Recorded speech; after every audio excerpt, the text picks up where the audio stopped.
Hola chicos, buenas tardes, ¿cómo están? Vamos a iniciar un tema nuevo que es el proceso de las independencias en América. Veníamos anteriormente de ver cómo el Imperio Español entró en decadencia. Recuerdan que el video anterior y la tarea anterior tenía que ver con eso, con cuáles fueron los distintos motivos y las distintas formas en las que España dejó de ser la potencia mundial dominante eh, y le cedió ese lugar, no le cedió, perdió ese lugar en manos de Inglaterra. Yo les dije al principio de esa tarea que la razón principal para estudiarla, la razón principal para estudiar por qué España entró en decadencia, es porque hay una relación directa entre la decadencia, entre la debilidad del Imperio Español y los procesos de independencia en América. Entonces vamos a empezar hoy un tema que nos va a llevar bastantes clases.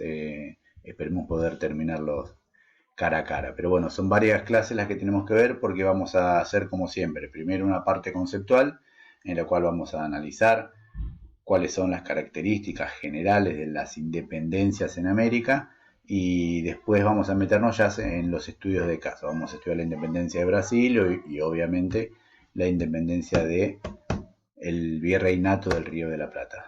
Recuerden que cuando hablamos de independencias de América estamos hablando de todo el proceso por el cual se terminaron construyendo las naciones que conocemos hoy.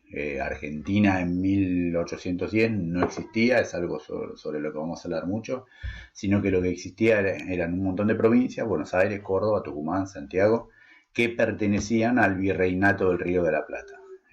Bolivia no existía, sino que eran un montón de grandes ciudades que pertenecían al virreinato del Perú. México no existía, sino que era el virreinato. Pero bueno, esos son los virreinatos que literalmente se desarticularon, se rompieron en pedazos y se convirtieron en las naciones que conocemos hoy. Lo que nosotros vamos a estudiar ahora entonces es eso, cómo se produjeron esas independencias en América. Empezando por la parte conceptual. Recuerden que siempre cuando digo la parte conceptual me refiero a que dentro de las ciencias sociales, dentro de la historia, dentro de la geografía, hay conceptos que son como herramientas que nos permiten entender un tema. ¿Sí? Nosotros vamos a decir revoluciones atlánticas, vamos a decir revolución, vamos a decir república o vamos a decir monarquía y instantáneamente tendríamos que recuperar un montón de ideas en nuestras cabezas que nos permitan entender mejor el tema. Son como los conceptos serían como la caja de herramientas que tiene un estudiante o un historiador al momento de analizar un proceso. Siempre vamos a hacer lo mismo, recuerden, se lo repito hasta el cansancio, pero siempre es los conceptos, qué herramientas tenemos para entender lo que vamos a estudiar y el proceso, que es decir, qué pasó, dónde pasó y cuándo pasó. Empezamos por la parte conceptual. Cuando nosotros tratemos el tema, vamos a utilizar una idea que es la de la crisis del mundo atlántico. Y acá vamos a empezar a desmenuzar eso. Nosotros podemos decir las independencias del continente americano, y cuando hablamos del continente americano estamos hablando de una cuestión geográfica, América del Sur, América Central, América del Norte, pero acá estamos introduciendo un término nuevo que es el mundo atlántico. Entonces, quiero que nos frenemos un segundito en eso y analicemos qué es ese mundo atlántico. Para empezar, entre 1780 y 1795 se van a dar una serie de revoluciones, todas en fila, que van a modificar absolutamente ese mundo atlántico. Lo primero que tenemos que saber para poder entender esto es qué es ese mundo atlántico y qué pasó a ambos lados de ese océano Atlántico para que podamos estudiar todo como un proceso. En definitiva, el océano Atlántico es muy grande y Europa está muy lejos de Estados Unidos o de América Central, ni hablar de América del Sur. Pero bueno, vamos a estudiar por qué vamos a tomar como una unidad ese mundo atlántico y qué tipo de relaciones había entre Europa y América para poder estudiar todo esto como si fuera una unidad.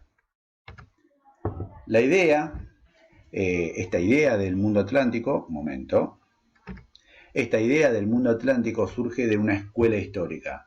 Este video nos va a llevar dos de 15 minutos seguro. Cuando digo escuela histórica me refiero a que a lo largo del siglo XX hubo distintas escuelas o distintas formas de hacer historia, ¿sí? No es lo mismo la forma en la que se hacía historia al final del siglo XIX o a mediados del siglo XX o ahora. Siempre fue cambiando la historia como ciencia. Ahora, hay una escuela muy importante que es la escuela de Annales, está en francés, que de alguna forma revolucionó la forma de hacer historia. Ya por la década de 1920, 1930, empezaron a plantear que no era la mejor forma de conocer el pasado estudiar un hecho o estudiar qué pasó en 1789 en Francia, sino que empezaron a pensar en estudiar la historia de larga duración. Vamos a estudiar qué pasó en el siglo XVII y XVIII. Vamos a estudiar qué pasó en el siglo XIX. Es decir, en lugar de tomar un año o tomar un hecho, como se hacía antes, empezaron a estudiar la larga duración. Y muy importante también para esta escuela histórica es que empezaron a estudiar grandes marcos geográficos. Esto es, no estudiaban la historia de Francia en 1789, sino que la decisión que tomaban era la de estudiar el Mediterráneo o el Océano Atlántico o América del Sur, es decir, una extensión geográfica enorme a lo largo del tiempo. De esta manera no estudiaban ellos París durante 1789, sino que el estudio que iban a hacer de esta escuela, ¿cuál era?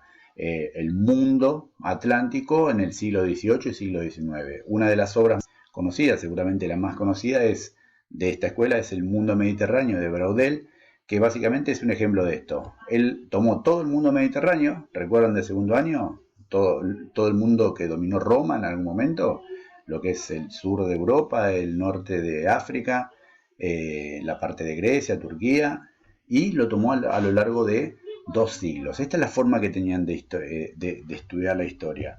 Ahora, ¿por qué les estoy diciendo esto? Porque cuando nosotros decimos el mundo atlántico, refiriendo a este tipo de historia. Nos estamos refiriendo a un gran marco geográfico, piensen ustedes París, Londres, Nueva York, México y Buenos Aires. Es enorme, es gigantesca. Pero se toma esto como una unidad, el mundo atlántico, y se toma la idea de que lo que une es el océano. A pesar de ser tan grande, a pesar de estar tan distanciados de otro, lo que las une es ese mundo. Entonces, al mundo atlántico como todo lo que está relacionado entre sí a través de Atlántico. A ver, momento, me pongo por acá abajo. Ahí estoy bien. Bueno, ahora nos queda de qué manera un océano, algo que parece que en realidad separa dos continentes, de alguna forma se convierte en lo que los relaciona, en lo que los une. Tenemos que ir para esto hacia 1492, el momento en el cual España España llega a América y el momento a partir del cual comienza la colonización, la invasión del continente americano por los europeos.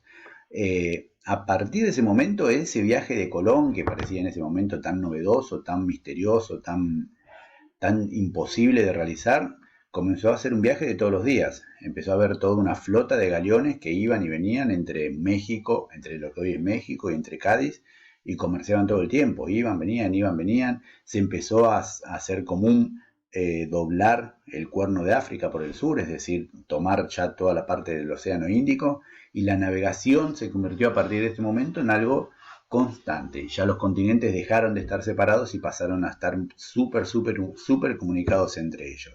Ahora, ustedes saben del año pasado, deberían saber del año pasado, que el mundo colonial, España dominando y formando los virreinatos del Perú y el virreinato de Nueva España y Portugal en el reino de Portugal y Brasil, es decir, tomando a Brasil como su colonia, ustedes saben que se creó un mundo nuevo. Los pueblos aborígenes fueron en su gran parte asesinados y masacrados. El 60% de la población aborigen murió o en las guerras o de hambre o por la viruela o por cualquier otro motivo. Y los que quedaron vivos fueron esclavizados. Eso es lo que nos quedó claro el año pasado. Se creó todo un sistema colonial a través del cual los criollos, que a ver si recuerdan quiénes eran los criollos, eran los españoles que habían, eran los hijos de españoles, casi digo, eran los hijos de españoles que se habían criado acá en América, que habían nacido en América, pero bueno, se había creado un sistema colonial en el que esos criollos y en el que los españoles dominaban todas las oportunidades de comercio. Ahora, ¿Cuáles eran los tipos de relaciones que se establecían entre América y Europa? Relaciones familiares. Es normal que si vos mandás a tu hijo de España a Perú, o de España a Potosí, o de España a cualquier ciudad de México, va a seguir siendo tu hijo. Y cuando ese hijo tuyo sea funcionario, o cuando ese hijo tuyo sea comerciante, ¿con quién va a elegir comerciar del otro lado del continente? Seguramente van a elegir mantener relaciones con su familia. De esta manera, las familias empezaron a ser así como la base de todas las relaciones sociales. Eran normales familias enormes que tenían integrantes a ambos lados del continente. Tenemos algunos integrantes en Madrid, otros integrantes en Buenos Aires. Entonces se relacionaban entre ellos. Estas relaciones comerciales.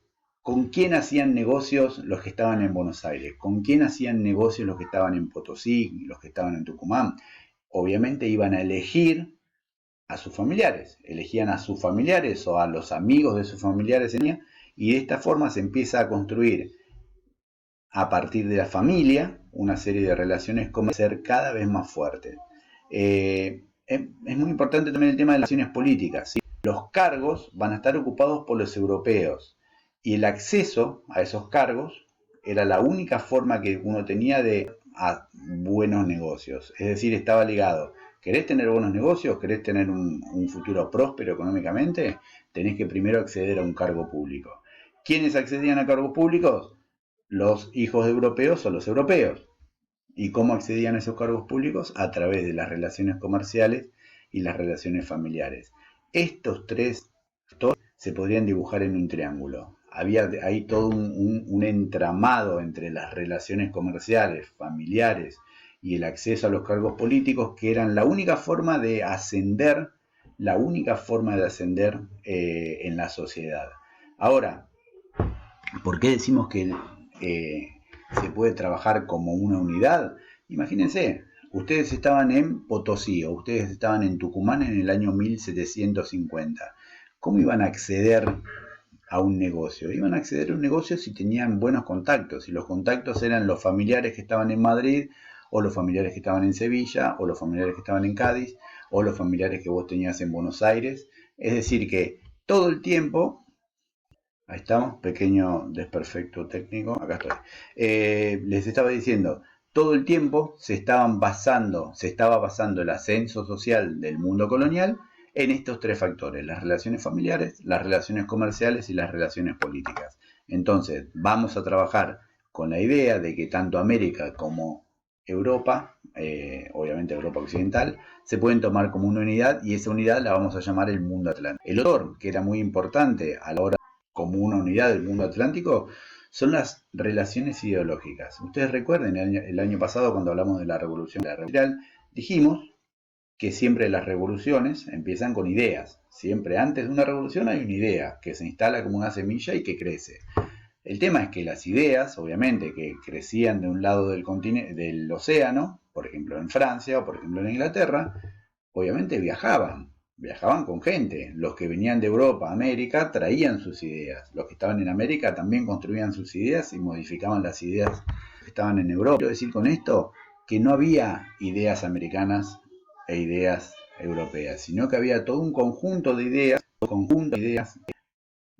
en este mundo atlántico se fueron instalando como una semilla que fueron llevando a la revolución. Entonces, recapitulando, ¿por qué podemos pensar en una unidad llamada mundo atlántico? Básicamente por este triángulo de relaciones comerciales y políticas que unían ambos lados del océano, y después obviamente por las relaciones ideológicas, es decir, las ideas que viajaban de un lado al otro del océano.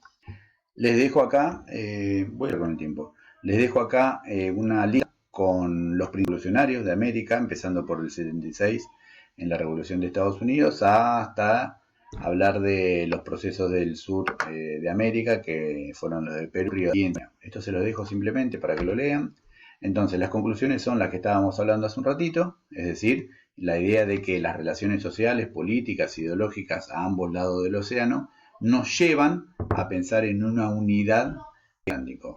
Finalmente, para terminar, les voy a dejar, para que vean en sus casas tranquilos, no lo vamos a ver juntos, un pequeño video en el que se relata de una forma muy sencilla y muy ágil la independencia de Estados Unidos. Ahora por escrito en el Classroom les dejo las actividades que tienen que